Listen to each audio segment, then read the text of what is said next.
What up, bitches? It's the misanthropic one, aka He Who Hungers, and I'm back up in this bitch for another rant/review. Today, I want to talk about this album right here, Joe Budden's latest album titled Rage and the Machine. I originally recorded this last week, but I wasn't happy with it while I was uploading it, so I deleted it. But here's the official. So, y'all know who Joe Budden is. Shout out to Joe Budden, coming from right here in Jersey. I'm very proud of this dude. I'm happy to see his growth as a MC. Check out his supergroup Slaughterhouse. You should already know who that is if you're into hip hop at all. But here's Joe's latest installment to his work of art, his discography. And let's just jump right into it. Here's the cover right here. I love this cover. It's him looking like he's praying. But when you look a little bit closely, he's giving y'all the finger with the one hand facing you. On the back, he's standing what looks like outside a mansion or an elegant house. You open this up. Here's the insert. Very, very plain. Same thing with the actual digipack here. There's no real artwork jumping out at you. Even when you take out the CD, it's very plain back there. So let's put the CD back. Here's the booklet again. Got a bunch of pictures in there, like Joe. It look like Joe's modeling and shit. You know, so there it is. Let's jump into production on this bitch.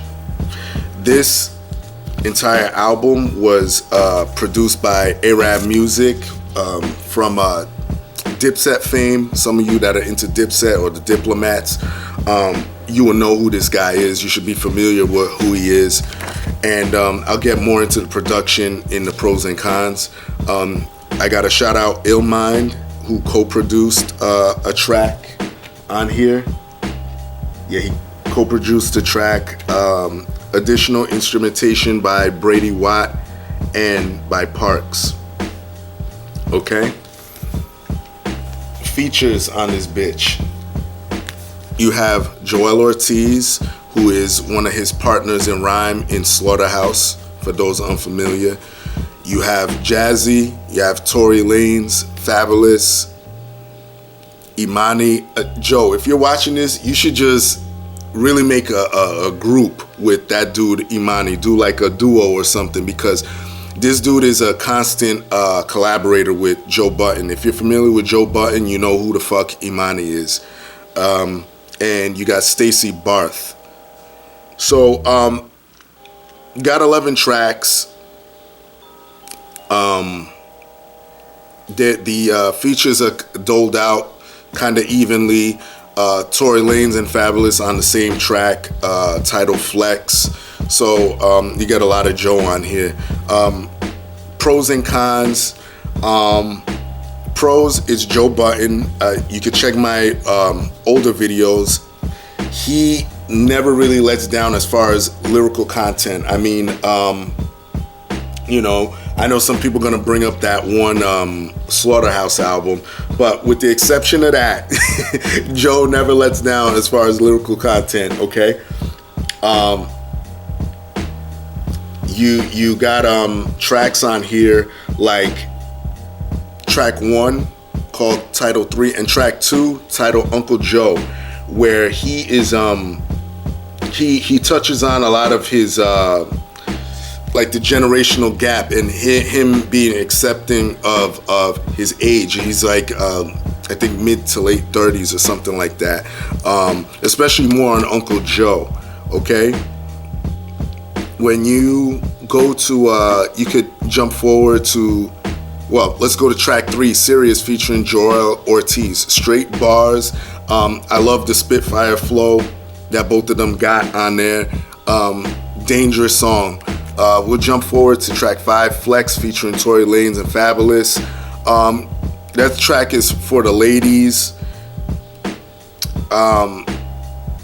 Tory Lanez is handling the hook, I believe, and Fabulous comes in and I think he's doing sort of the vocoder effect on his shit. He's harmonizing a little bit. Track is pretty decent. One of my favorite tracks is track 6, Forget. I gotta keep going back to this track. I love this track because it's sort of like it packs a lot, but it's sort of short. You know what I mean? It packs a lot of punch.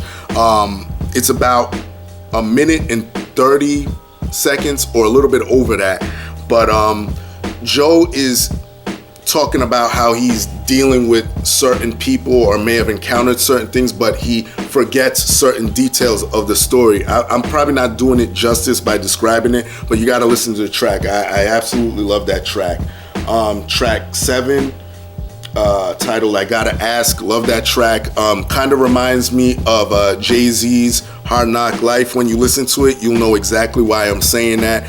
He had to be listening to that track and it probably inspired him to drop this shit.